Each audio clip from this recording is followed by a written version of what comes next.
Hi, good morning po, Sir JD. Sir JD Soriano. Sir, ito po yung actual video test ng order niyo po. MSI GeForce GTX 1066GB Armor Edition po siya. So, Sir, ito, meron po siyang 8-pin power connector required. Lagi po namin sir ina-advise yung power supply po dapat po rated at branded lang po yung gamitin. Okay po, 550 watts po pwede na po yun. Basta po yung mga brands like Asus, MSI, Corsair, Thermaltake, yan po, pwede Seasonic, yan. Pwede po yung mga brands na. Marami po po iba, basta po yung branded, gigabyte yan. Huwag lang po yung generic na 700 watts. Hindi po kasi siya rated na 700 watts yung load na kaya ng i-load doon. So, pag nag-overload po, nasisira po usually yung mga computer parts, lalo na po yung video card. So, gamit lang po kayo sir, yung rated at branded lang po. Wag po yung generic na 700 watts na power supply. Kahit po brand new pa po yung mga computer parts nyo, tapos gagamit po kayo ng ng mga generic na power supply, lalo na po ganito na video card po na may malakas, usually po talaga nasisira agad. So, yun na po lagi namin na-advise. Yung power supply nyo po dapat rated at branded po. Para po magtagal po yung mga buong PC, yung computer part nyo, walang masira. Okay po sir, yun lang po. Tapos, may 6-pin power connector required po sa gamit sa power supply. Serial number nyo. So, yung mga ito, warranty sticker po ng MSI po na sa screw pa. Medyo napudpud lang siya, pero mapapansin niyo po sir, hindi naman po siya open. Kasi po, kung open siya, makita po niyo yung butas sa screw. Ito po, intact na intact pa siya. Napudpud lang yung gilid, pero never pa po yung na-open or na-repair. Okay, warranty sticker po namin yun. Sir, panoting po, nabawal po po sa yung video. Para po hindi mapud yung okay. Lahat naman po ng store yung mga bawal po. So, pag may problem po, message nyo na po kami sir para kahit kung hindi po talaga kayo maayos, papalitan po namin yun. Basta po, intact po yung mga warranty sticker po namin natin sir. Okay po. Forward po sir. Pag may problem po, message nyo lang po kami na ganyan kami. Pero pag po po sa social number.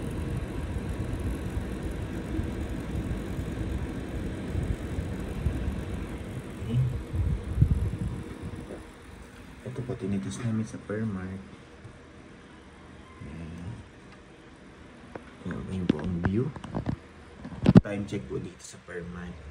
Ilang minutes na siya running. 7 minutes, 26 seconds. OpenGL errors na NVIDIA GeForce GTX 1066GB. Reading po ng MSI Afterburner. Tapos yung track. Napaka-smooth and stable lang po niya. Straight na straight lang siya.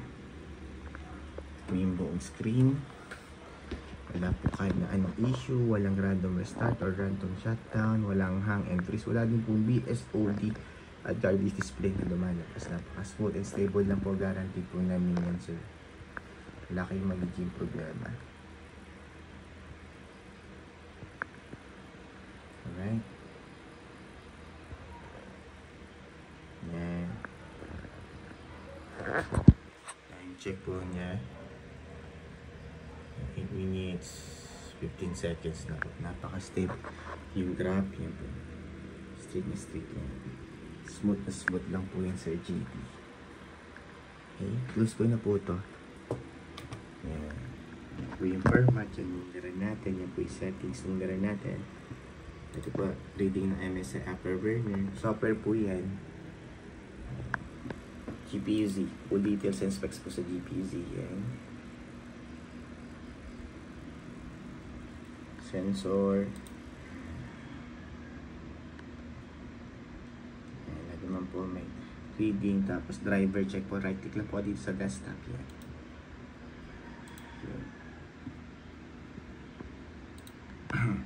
Yung driver naman po sir, nag-automatic install siya sa Windows 10 and Windows 11. Pero kung hindi naman po siya mag-automatic install, manual and download install nyo lang po sa NVIDIA website. So wala pong difference yung manual and automatic install. Importante po, nag-i-install yung driver. Yan. Baka kasi magtaka kayo bakit lag, yan. Yung pala hindi naka-install yung driver. Pinaka-importante po, mag-install yung driver niya. Whether it's automatic mag-install or download. Yan. Okay? Tapos yun po. Tapos ito, open po ako ng Google Chrome for time and date checking po. Para alam niyo po real time, kaya lang po nire-record itong video test before po namin ship out today.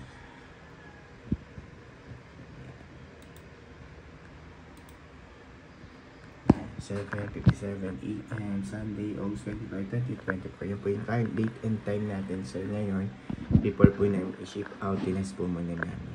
Okay? So, PH. PH time now. Same lang sila.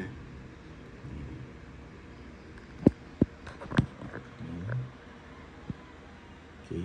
Pag gusto nyo po i-double check itong time and date checking natin, ito po yung website na ginagamit ko. Pwede nyo po yung i-double check kung legit, kung real time, yun po. Ito din po yung isa. Pwede nyo po silang puntahan para ma-double check nyo kung real time. Yun na po, Sir JD. Close ko na po ito. And shutdown para po ma-ship out na po dahil namin ito today.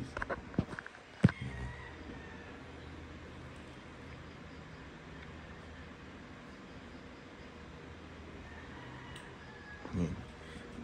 So, advice ko na po ulit, sir. Yung power supply po, rated at branded lang po yung gamitin natin, sir. Promise. Yung mga customer po kami na hindi po gumamit ng mga rated at branded na power supply, yun po. Isira agad yung mga computer parts nila, especially video card po kasi yun po yung laging gumagamit ng power supply. May 8-pin power connector po, sir. Serial number. Warranty sticker po natin, sir. Huwag niyo po alisin. Pag may problem kami po, direct message. Help po namin kayo. Yan po serial number. Sir, bawal po alisin ulit yung mga natin, serial number. Ay, warranty sticker natin para po hindi mabay yung warranty. Okay, yun na po, sir. Thank you po, Sir JD. Bye.